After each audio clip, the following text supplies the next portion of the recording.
Hello students, good morning. हम 7 chapter की exercise हमने पूरी कर ली थी। आज हम 7 चैप्टर की मिसलेनियस एक्सरसाइज करने वाले हैं। तो मिसलेनियस एक्सरसाइज का हम फर्स्ट सम से शुरुआत करते हैं, 7th, जो कि है परमुटेशन एंड कॉम्बिनेशन। परमुटेशन क्या होता है? अरेंजमेंट होती है। कॉम्बिनेशन क्या होता है? चॉइस होती है, सिलेक्शन होता है कि आप किसी चीज को आपको सेलेक्ट करना है, कितने तरीके से आप सेलेक्ट कर सकते हो, कितने मेथड से आप सेलेक्ट कर सकते हो। तो मिसलेनियस एक्सरसाइज का क्वेश्चन नंबर 1 लेते हैं। क्वेश्चन नंबर 1 में क्या दे रखा है? हाउ मेनी वर्ड्स विद और without meaning each of 2 vowels and 3 consonant. इसमें जो एक वर्ड दे रखा है, एक वर्ड दे रखा है डॉटर, DAUGHT। टोटल कितने हो गए इसमें? GHTER। टोटल हो गए 3, 3, 6 और 2, 8। अच्छा, 8 हो गई। तो नंबर ऑफ अल्फाबेट में लिख सकता हूं, नंबर ऑफ लेटर्स, मतलब टोटल कितने हैं? 8। इसमें से नंबर ऑफ वोवल्स, क्योंकि ये वोवल्स की भी बात कर रहा है, कितने हैं? ए है, यू है और ई है, मतलब टोटल 3 है। नंबर ऑफ कॉन्सोनेंट,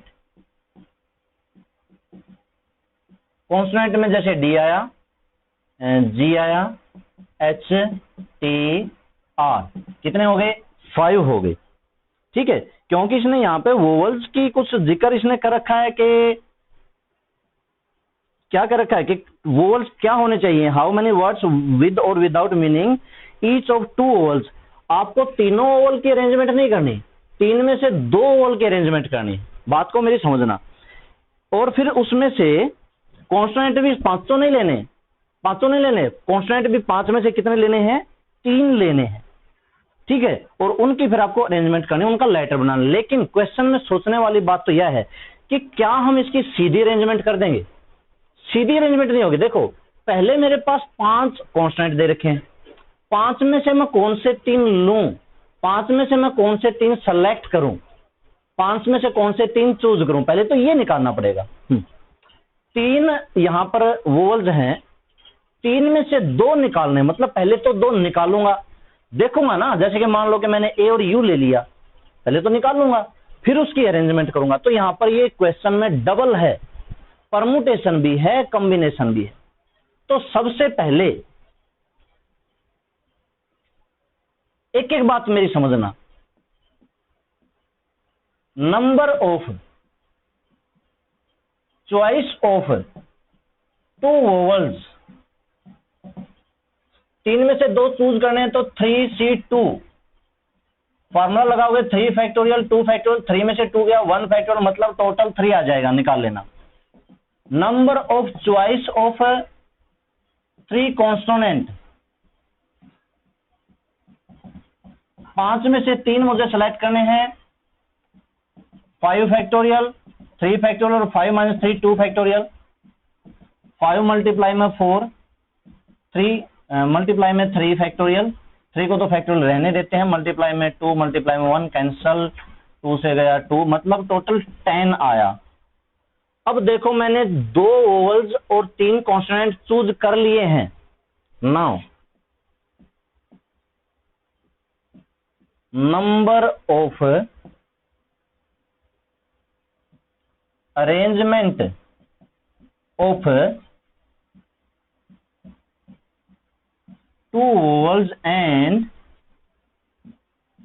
3 कॉन्सोनेंट, मतलब टोटल 5, 2 वोवल 3 कॉन्स्टेंट की अरेंजमेंट करनी है, 5 की अरेंजमेंट करनी है। तो यहां पर 5P5 आएगा भाई। और उसको मैंने क्या कहा था, सीधा 5 फैक्टोरियल भी लिख सकते हो। और 5 फैक्टोरियल क्या होता है? 5 मल्टीप्लाई 4 मल्टीप्लाई 3 मल्टीप्लाई 2 मल्टीप्लाई 1, 120। 120 मेरे पास क्या आया? आंसर आया। अब आपको ये और ये तीनों की गुणा कर दो, टोटल वर्ड्स आ जाएंगे। 120 की 3 से करेंगे 360, की 10 से करेंगे 3600। Number of words using 2 vowels 3 constant, 2 vowels 3 constant from the letter of the word daughter. Daughter के जो बनेंगे, डॉटर में 3 वोवल्स थे, 5 कॉन्स्टेंट थे, उनमें से 3 में से हमने 2 लिए, पहले चूज किए, 5 में से हमने 3 चूज किए और फिर उनकी अरेंजमेंट की वर्ड्स बनाए, तो टोटल कितने बनेंगे? 3600 बनेंगे। गुणा करनी पड़ेगी आपको, एक लाइन लिखनी है नंबर ऑफ वर्ड्स। ठीक है, समझ गए होगे? ये डबल क्वेश्चन था, इसमें कॉन्स्टेंट, उसके अरेंजमेंट और परमुटेशन दोनों, मतलब परमुटेशन और कॉम्बिनेशन दोनों चीजें हो रही हैं। अगला क्वेश्चन देखो आप, अगला क्वेश्चन हम लेते हैं। सेकंड क्वेश्चन है, हाउ मेनी वर्ड्स विद और without meaning can be formed using the letter of the word at a time so that the vowels and consonant occur together. चलो सबसे पहले सेकंड सम में हम क्या लिख लेते हैं? हम लिख लेते हैं वर्ड। वर्ड मैंने यहां पर लिखा इक्वेशन। अच्छा, इक्वेशन ही दे रखा है, इक्वेशन 3 3 6 2 8। वोवल्स कौन से इसमें? ई, यू, ए, आई, ओ, सारे हैं। ए, ई, आई, ओ, यू सारे हैं। कॉन्स्टेंट कितने हैं? क्यू, टी और एन, ये है भाई। ठीक है, आपको इनकी क्या करनी है? अरेंजमेंट ही करनी है। सेकंड पार्ट में क्या करनी है? अरेंजमेंट करनी है। ठीक है, हाउ मेनी वर्ड्स विद और without meaning can be formed using the letter of the words equation. तो देखो इसने क्या रखा है? वोवल्स टुगेदर होने चाहिए, ये इकट्ठे होने चाहिए, तो इनकी अरेंजमेंट करो। कॉन्स्टेंट भी इकट्ठे होने चाहिए, तो इनकी भी अरेंजमेंट करो। ठीक है, अब देखो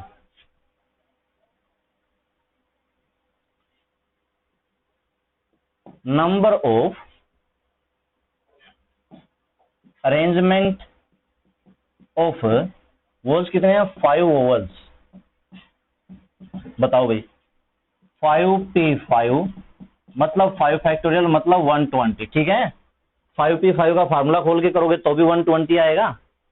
number of arrangement of 3 consonant, consonant का 3p3 ये होता है 3 फैक्टोरियल, और 3 फैक्टोरियल कितना आता है? 6 आता है। अब मेरी बात को सुनो, इसने क्या कह रखा? वोवल्स इकट्ठे होने चाहिए। मैं जब वर्ड बनाऊंगा ना, मेरे पास कितने हैं? 5 और 3 8। जब मैं वर्ड बनाऊंगा, 8 स्पेस है मेरे पास, 3 3 6 2 8, तो मैं हो सकता है तीनों के तीनों जो इकट्ठे हैं वो शुरू में लिख दूं, और बाद में फिर मैं ये कांस्टेंट बाद में लिख दूं n। या ये हो सकता है शुरू में 3 में कांस्टेंट लिख दूं और बाद में वोवल्स में इकट्ठे लिख दूं। ऐसे हो सकता ना, कांस्टेंट वोवल्स शुरू में, कांस्टेंट बाद में, कांस्टेंट शुरू में, वोवल्स बाद में। कुल मिला के मेरे पास 2 तरीके ये भी हैं, तो मतलब इनकी अरेंजमेंट कितने बनेगी? There are and there are 2 ways of vowels and consonant together. Vowels and consonant together. इसने क्या कह रखा है भाई? वोवल्स इकट्ठे होने चाहिए, टुगेदर होने चाहिए। अब वो टुगेदर मैं शुरू में लिख सकता हूं भाई। एक काम करते हैं, वोवल्स को टुगेदर पहले कर लेते हैं, कॉन्स्टेंट को बाद में कर लेते हैं, या ये कर सकते हैं कि कॉन्स्टेंट को शुरू में कर लेते हैं, वोवल्स को बाद में कर लेते हैं। तो कुल मिला के मेरे पास 2 तरीके और हैं। तो देयरफॉर नंबर ऑफ वर्ड्स इस 2 की, 6 की और 120 की सबकी गुणा कर दो। 6 2 12, 12 2 144 के पीछे क्या आई? 0 आई। ये हमारा सेकंड सम था, 1440, 1440। ये हमारे टोटल नंबर ऑफ वर्ड्स बन गए, तीनों की गुणा करनी। अगला सम देखो, third some.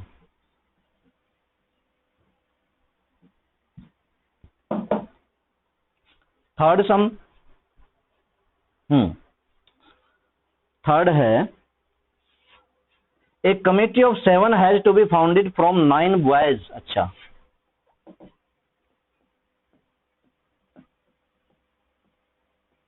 Number of boys कितने हैं? 9। तो नंबर ऑफ गर्ल्स भी होंगे फिर 4।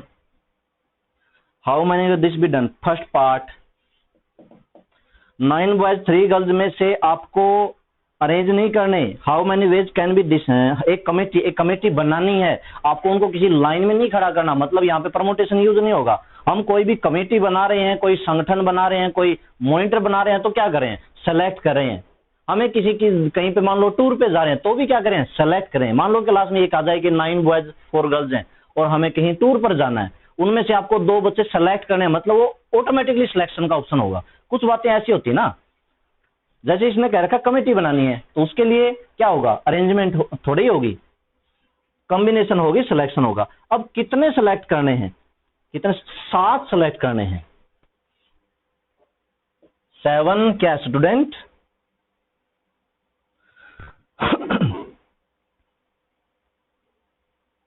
हाँ, एक कमेटी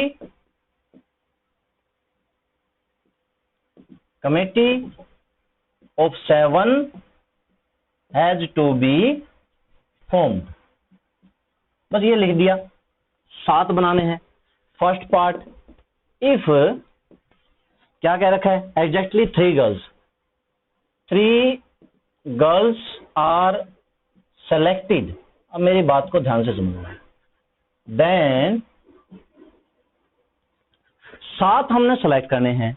पहले पार्ट में कहता है 3 लड़कियां सेलेक्ट करनी है, तो सीधी सी बात है, अगर 7 पूरे करने हैं, लड़कियां सिर्फ 3 ही लेनी है, तो 4 क्या लेने पड़ेंगे, बॉयज लेने पड़ेंगे। 4 बॉयज आर सिलेक्टेड, मतलब अगर हमें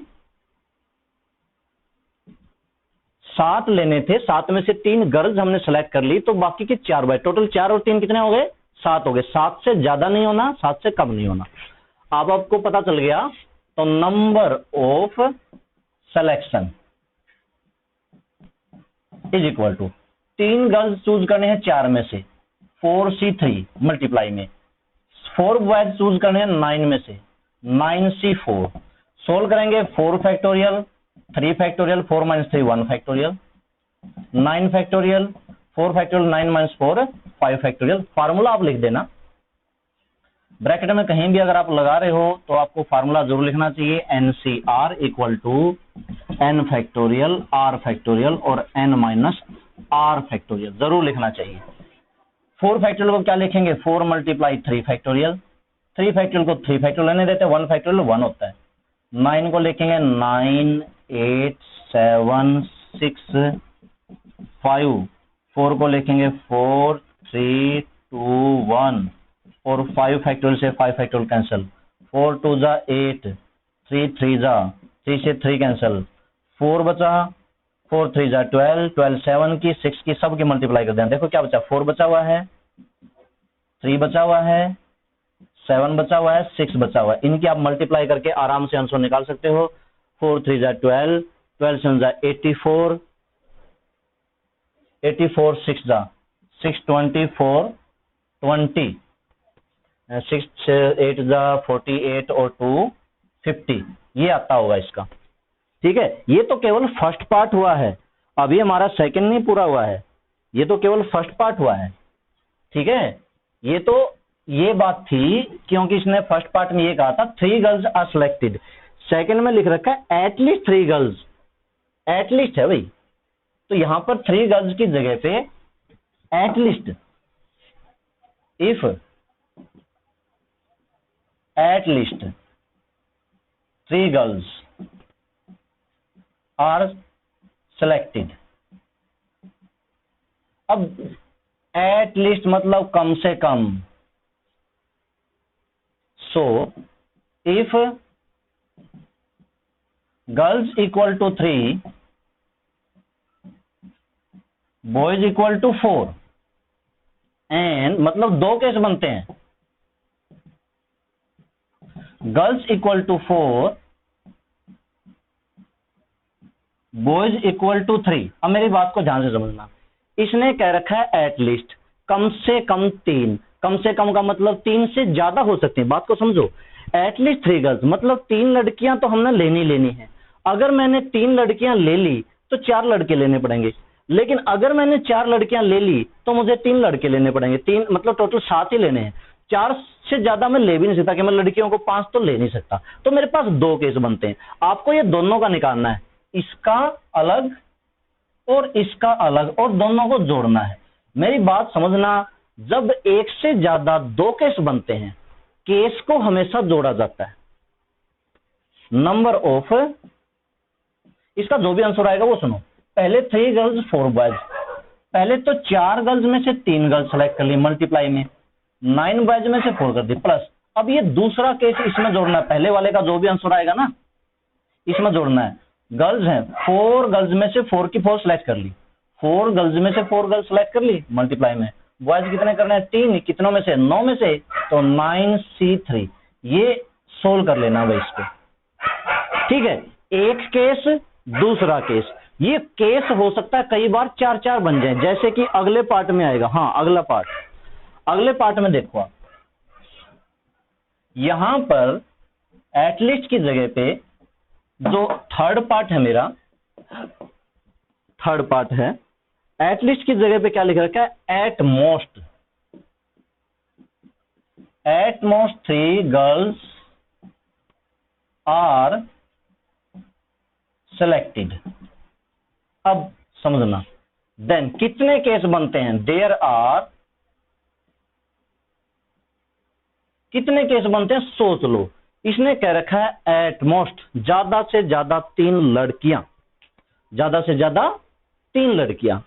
तो 3 हो सकती हैं, 4 तो नहीं हो सकती, 3 से ज्यादा नहीं हो सकती, 3 से कम 2 हो सकती हैं, 2 से कम 1 हो सकता है, या 1 भी नहीं हो सकती। कुल मिला के केस बने यहां पर 4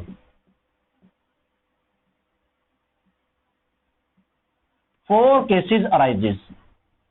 कौन सा? जो गर्ल्स हैं वो गर्ल्स कितनी होंगी?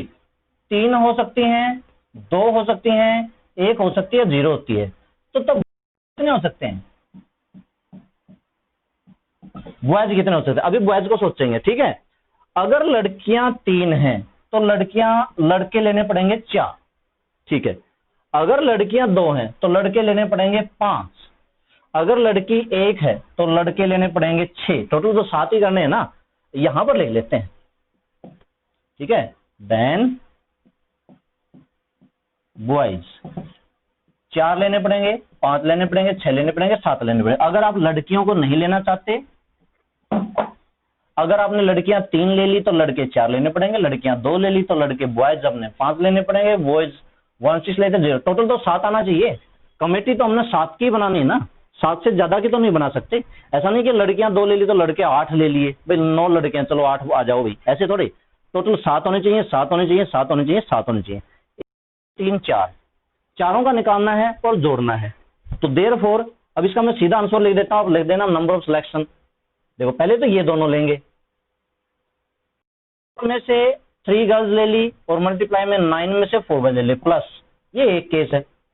अगला 4 गर्ल्स में से 2 लिए, 9 बॉयज में से 5 लिए। अगला 4 गर्ल्स में से 1 लिया, 9 बॉयज में से 6 लिए। अगला 4 गर्ल्स में से 1 भी नहीं ली और 9 बॉयज में से 7 ले लिए। अगला कि आपके पास 4 केस बनेंगे और सबको आपको सोल्व करना है पूरा और सबको जोड़ना है। यहां पर मल्टीप्लाई है प्लस, यहां पर मल्टीप्लाई है प्लस, यहां पर प्लस, यहां पर मल्टीप्लाई है प्लस। आपको यह बात समझ में आनी चाहिए कि प्लस कब करना है, मल्टीप्लाई कब करनी है। प्लस और मल्टीप्लीकेशन, एक से ज्यादा केस बनेंगे तो मल्टीप्लाई कब करना है। देखो ये दोनों साथ साथ हैं, मतलब 3 लड़कियां हैं तो 4 लड़के साथ साथ हैं, साथ साथ रह रहे हैं, इनकी गुणा होगी, साथ साथ में क्या होगी? गुणा होगी। अलग अलग केस बन रहे हैं, प्लस होगा, अलग हो सकता होगा तो प्लस होगा, ठीक है। ये केस निकाला, प्लस में ये केस निकाला, प्लस में ये केस निकाला, यहां पर लिखा, और प्लस में इसका मैंने यहां पर लिखा, और बीच में सबका क्या कर दिया? प्लस मैंने कर दिया। अब ये देखो सोल्व करेंगे, ये आएगा 4 फैक्टोरियल बाय में 3 फैक्टोरियल और 4 - 3 1 फैक्टोरियल, 9 फैक्टोरियल, ये आएगा 4 फैक्टोरियल, 5 फैक्टोरियल। इस तरह से आप ये पूरा का पूरा सोल्व करते जाना, आंसर इसका आ जाएगा, ठीक है। तो आज से इतना ही हो गया, क्योंकि मिसलेनियस है, थोड़ी सी टफ एक्सरसाइज है, तो आज इतना ही कर लेते हैं। 1 मिनट में देखता हूं, थोड़ी सी टफ एक्सरसाइज, आप इतना ही कर लेना। कितने हैं? 11। कोई नहीं, 3-3 भी करके या 4-4 करके हम कर लेंगे, ठीक है। थर्ड पार्ट ज्यादा है, इसलिए हम आज आगे नहीं कर रहे। आज आपको सिर्फ 3 सम ही हम करवा रहे हैं, ठीक है स्टूडेंट्स, तो ये 3 सम अच्छे से समझ के कर लेना। मिसलेनियस थोड़ी सी टफ एक्सरसाइज होती है, लेकिन मिसलेनियस पूरे चैप्टर होती है। बस यूं समझो, चैप्टर हो गया पूरा शरीर और मिसलेनियस हो गई उसकी आत्मा। अगर आत्मा पकड़ में आ गई तो शरीर आपके काबू में है, समझ गए? इसको आप पूरा चैप्टर आपको क्लियर है। ठीक है, तो ठीक है स्टूडेंट्स, आज के लिए बस इतना है।